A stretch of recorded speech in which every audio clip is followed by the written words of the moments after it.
బీఫ్‌ని export చేయడంలో India top 2లో ఉంది. దీనికి కారణం నేను, మీరు, మనమందరం.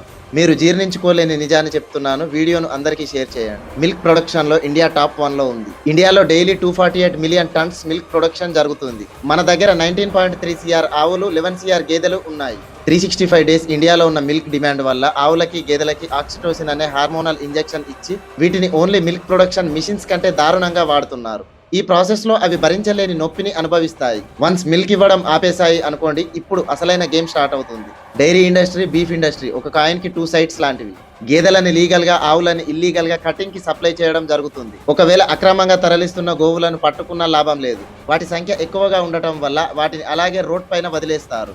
ఇక అవి ప్లాస్టిక్ తినో, లేక యాక్సిడెంట్ అయ్యో, లేక తిండి లేకనో చనిపోవాల్సిందే. ఎందుకంటే ఒక ఆవుని మెయింటైన్ చేయాలంటే డైలీ 200 వరకు ఖర్చు వస్తుంది. Without milk, without any benefit ఎవరు పట్టించుకుంటారు? డైలీ పాలు తాగే వాళ్ళు, పాల ఉత్పత్తులను వాడేవారు, మీరు నమ్మినా నమ్మకపోయినా ఈ సిస్టమ్ లో మీరు కూడా ఒక భాగమే. 365 డేస్ పాలు కావాలి, కానీ ఆవులని కట్టింగ్ కి పంపకూడదు అంటే ప్రాక్టికల్ గా వర్కౌట్ కాదు.